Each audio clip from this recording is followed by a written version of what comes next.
টি-20 বিশ্বকাপের আমেজের মধ্যেই শুরু হবে কোপা আমেরিকা ও ইউরোর লড়াই। 14 জুন শুরু হবে ইউরো আর 20 জুন কোপা। এই দুই টুর্নামেন্টকে সামনে রেখে অনেকেই অনুশীলন শুরু করেছে। যুক্তরাষ্ট্র প্রস্তুত একই সময়ে দুটি বড় টুর্নামেন্ট আয়োজনে। টি-20 বিশ্বকাপের পাশাপাশি পুরো জুন মাস মাতবে কোপা আমেরিকা ও ইউরোর আমেজে। 14 জুন জার্মানিতে শুরু হবে ইউরোপ সেরার লড়াই আর 20 জুন মাঠে গড়াবে কোপা আমেরিকা।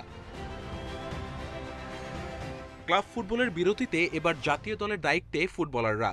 তিনবারের চ্যাম্পিয়ন জার্মানি এবার ঘরের মাঠে লড়তে চায় নতুন উদ্যমে। তাই তো জেনা শহরে ডায়মন্ড শেফদের প্রস্তুতি দেখতে হাজির 15,000 দর্শক। এদিকে কাতার বিশ্বকাপে কোয়ার্টার ফাইনালে খেলা নেদারল্যান্ডস এবার ইউরোতেও দল গোছাতে ব্যস্ত। 26 জনের দল থেকে বাদ পড়েছেন চ্যাম্পিয়ন্স লিগে ফাইনালে ওঠা বরুসিয়া ডর্টমুন্ডের উইংব্যাক ইয়ান মার্সে। জায়গা পেয়েছেন ইনজুরি থেকে সেরে ওঠা ডি ইয়ং ও মেমফিস ডিপাই। আমি শুরুতে বলেছি ডি ইয়ং দারুণ একজন খেলোয়াড়।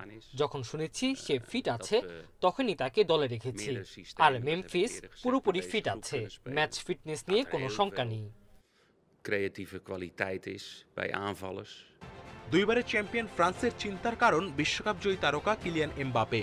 বিগ টুর্নামেন্টের আগে ফর্মহীনতা ও ম্যাচ সংখ্যা নিয়ে চিন্তিত ম্যানেজমেন্ট, তবে কিলিয়ানকে নিয়ে আশাবাদী ফরাসি কোচ। দেখুন, কিলিয়ান ফিট আছে। চলতি মৌসুমে সে 44টি গোল করেছে।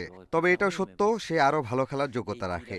সবশেষ ফ্রান্স কাপ খেলেছে, বেশি দিন আগেও না। আশা করি টুর্নামেন্টে তাকে সেরা ছন্দেই পাওয়া যাবে। এছাড়া রিয়াল মাদ্রিদ গোলকিপার থিবো কর্তুয়াকে ছাড়াই ইউরোর দল ঘোষণা করেছে বেলজিয়াম। চলতি মৌসুমের প্রায় পুরোটা সময় ইনজুরিতে থাকায় এমন সিদ্ধান্ত ম্যানেজমেন্টের। Kamrul Hasnat, independent news.